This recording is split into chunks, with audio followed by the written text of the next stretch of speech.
ताज़ीम की है जिसने मोहम्मद के नाम की, खालिक ने उस पे आतिशे दोज़ख हराम की। तेरे मकाम का तो खुदा ही को इल्म है, जन्नत तो है जगह तेरे अदना गुलाम की। अगर खत्म तुम पर रिसालत न होती तो सरे पुश्त मोहरे नबूवत न होती।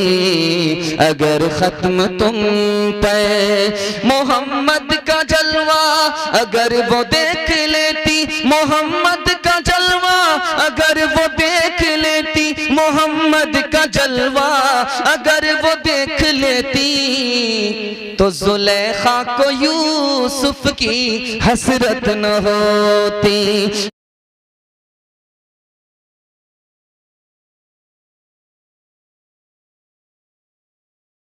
हजरत गिरामी आइए, जो हजरत इधर उधर चहलकदमी कर रहे हैं सबके सब सिमट जाएं। आप जिस शख्सियत के लिए उसी वक्त से इंतजार कर रहे हैं, बड़ी ही देर से आप मुंतजिर हैं। और ये चचा लोग माशाल्लाह देखिए कितने बेदार बैठे हुए हैं। ये लोग अपने साथ एक कैप्सूल और एक समझिए कि एक टैबलेट लेकर बैठते हैं, इस वजह से इनको कभी नींद नहीं आती। नजर बेदार रखने की कसौटी साथ रखते हैं, उन्हें कभी नींद नहीं आती जो चुनौती साथ रखते हैं। ये लोग अपना चुनौती लेकर चले, इस वजह से इनको कभी नींद नहीं आती। आपके दिलों की बात कहने वाले हजरत मौलाना मुफ्ती सादुल नजीब साहब बहुत दूर से, दार्जिलिंग से, समझ लीजिए कितना दूर है, वहां से चलकर तशरीफ लाए हैं। लिहाजा आप हजरात सिमट जाएं, आ जाएं, बस सरकते सरकते आगे चले आइए और खिसकते खिसकते यहाँ पर बैठ जाइए। आइए थोड़ा सा आप लोग सिमट जाइए ताकि मैं उस मुकर्रिर खास को आपके रूबरू करूं। हजरत गिरामी आइए, अब फल के खिताबत के नई अरताबा जामे माकुलात मनकुलातो माकुलात खतीबुल अस हजरत मौलाना मुफ्ती सादुल नजीब साहब कासमी मद्दसिल्लाहुल आली इमाम खतीब दार्जिलिंग की दहलीज पर दस्त बजता अर्ज कर रहा हूँ कि कुछ ऐसी बेखुदी है आपके इंतजार में, कुछ ऐसी बेखुदी है आपके इंतजार में, तस्वीर बन चुका हूँ आपके इंतजार में। आहट पे कान, दर पे नजर, दिल में इश्तियाक, आंखों के अश्क सूख गए हजरत आपके इंतजार में, आंखों के अश्क सूख गए हजरत आपके इंतजार में। हजरत मौलाना मुफ्ती सादुल नजीब साहब माइक पे तशरीफ लाए। अल्हम्दुलिल्लाह नहमदुहु व नस्तईनुहु व नस्तगफिरुहु व नुमिनु बिही व नतवक्कलु अलैहि व नऊज़ु बिल्लाहि मिन शुरूरि अनफुसिना व मिन सय्यिआति अअमालिना। मन यहदिहिल्लाहु फला मुदिल्ल लहु व मन युद्लिल फला हादिय लहु व नशहदु अन ला